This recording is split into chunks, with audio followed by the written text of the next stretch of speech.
video na ito, ituturo ko sa inyo ang integration by exponential and logarithmic function. May 4 na formulas tayong tatandaan para sagutan ng ating mga examples dito. First, let's proceed to our first example. We have integral of e to the 2x dx. So here, we will use u substitution.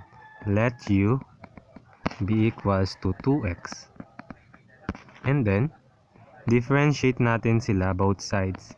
Derivative of u is equals to du. And derivative of 2x is simply 2 dx. So, ang goal natin is mahanap natin yung value ng dx. So, para makuha natin yung value ng dx is di-divide both sides natin ng 2. Para makancel itong 2 sa numerator. At matitira na lang is dx. So, ang value ng ating dx is du over 2. So, nakuha na natin yung value ng ating dx. So, ang gagawin natin is isa-substitute natin tong value ng ating dx dito.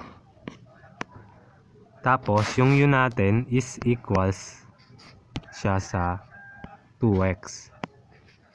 So, we can rewrite this as integral of e to the u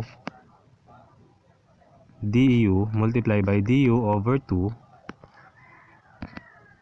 So here, pwede nating ilipat tong 2 sa harap since constant naman siya, magiging 1 over 2 integral of e to the u du. So, sa ating formula, yung integral ng e to the u du is e raised to x plus c, or we can say e to the u plus c, yung integral niya. So, 1/2 e to the u plus c. And then, let's substitute our value of our u, which is 2x. So, we can rewrite this to get the final answer as 1/2 e to the 2x plus c. Therefore, this is our final answer to our number 1. So, let's proceed naman to our number 2. Example number 2, we have x e to the x squared dx.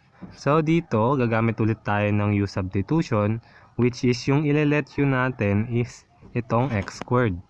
So, let u be equals to x squared. Then, derivative both sides. Derivative of u is du. And derivative of x squared is 2x dx. And then, our goal again is to find the value of dx. To find the value of dx is simply, we need to divide both sides by 2x.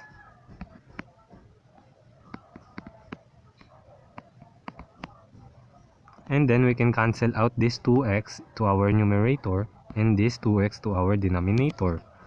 So the value of our dx is equals to du over 2x. So yung value ng ating dx is ito, du over 2x. And then, ang gagawin natin is isa-substitute natin yung value ng ating dx dito sa given problem natin. So, we can write this as integral of x e to the u. Bakit e to the u class? Kasi yung u natin class is x squared. So, pinalitan natin yung x squared ng u. Kaya magiging u. So, yung dx natin, substitute natin yung value ng ating dx class is multiply by du over 2x. So, here, we can cancel out the x here. And also, we can cancel out this x to our denominator here. And then, na-cancel na natin sila. Ang natira na lang is yung 2 sa denominator. So, since constant tong 2, pwede natin siyang ilipat dito sa harapan. Bale, we can write this as 1/2 of integral of e to the u du. And then, again, yung integral ng e to the u du is simply e to the u plus c. So, we can rewrite this as 1/2 of e to the u plus c. And then, substitute natin yung value ng ating u, which is yung x squared. So, we can rewrite this as 1/2 of e to the x squared plus c. Therefore, this is our final answer to our number 2. So, let us proceed naman to our number 3. We have the integral of ln x dx. Dito, class, is gagamit lang tayo ng formula na meron tayo, which is sa formula number 3. If we have integral of ln x dx is equal siya kay x ln x minus x plus c. So, ito, class, pwede natin siyang i-rewrite as x ln x minus x plus c. Sa next video natin, class, ipoprove ko sa inyo using integration by parts kung bakit siya naging x ln x minus x plus c. Pero sa ngayon, class, is ito na muna ang ating final answer sa ating number 3. So, let us proceed naman, class, to our number 4. We have the integral of e to the square root of x over square root of x dx. So, here, class, ang ile-let natin dito, class, is itong square root of x. Itong dalawa. Kasi parehas naman sila, kaya sila yung gagamitin natin para sa u substitution natin. So, we can write this as u is equals to square root of x. And then, meron tayong radicals. Kailangan natin, yung goal natin is i-cancel natin tong radicals. Paano yon? So, kapag in-squared natin to both side, class, magiging u squared is equals to square root of x squared. So, makakancel natin tong radicals and also this exponent, which is yung raised to 2. So, this will be u squared equals to x. And then, na-cancel na natin yung radical signs, which is yung square root. Ang gagawin natin dito, class, is i-derivatives natin sila both sides. Bale, derivative ng u squared is 2u du is equals to derivative of x is simply dx. Kasi derivative of x is 1. Bale, yung 1, magiging invisible number na lang siya. Bale, 1 multiplied by dx is simply dx. So, yon, we can write this, class, as integral of e to the u over u. And then, yung value ng ating dx is ito. 2u du is equals to dx. So, ang gagawin natin dito, class, is isa-substitute natin yung value ng ating dx, which is 2u du. So, multiply by 2u du.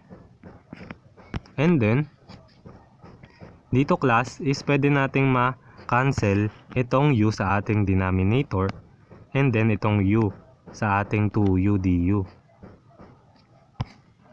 And then, na-cancel na natin. Itong constant na 2 is ililipat natin dito sa harapan dahil constant naman siya. So magiging, we can rewrite this as 2 integral of e to the u du, and then the integral of e to the u du class is e to the u plus c. So we can rewrite this as 2 e to the u plus c, and then let's substitute the value of our u, which is square root of x. So we can write this as 2e raised to square root of x plus c. Therefore, this is our final answer to our number 4. So let us proceed naman class sa ating number 5. We have the integral of log base 2 x over x dx. So dito class, gagamit tayo ng formula. Dito.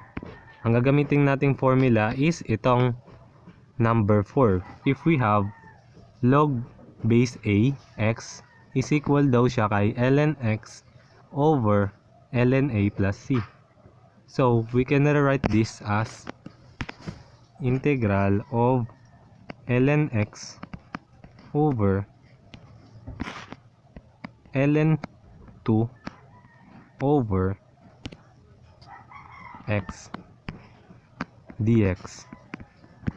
So here we have constant na ln2. Since constant naman si ln2, pwede natin siyang ilipat dito sa harap.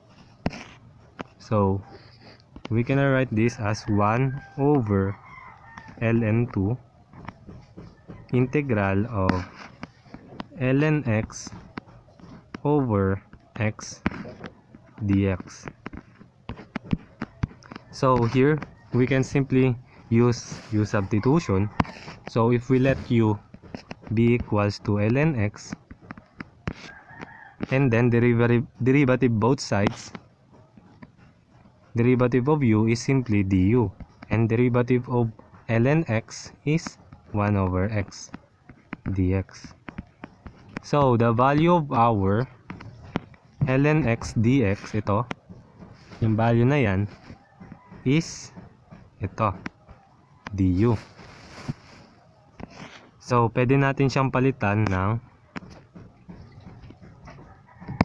we can write this as 1 over ln2, then this will be integral of u du. So yung integral ng u du is u squared over 2, and then let's multiply the 1 over ln2 sa u squared over 2. So magiging u squared over 2 ln2 plus c. And then let's substitute the value of our u, which is ln x. To get the final answer, this will be, we can write this as ln x quantity squared over 2 ln 2 plus c. Therefore, this is our final answer to our number 5.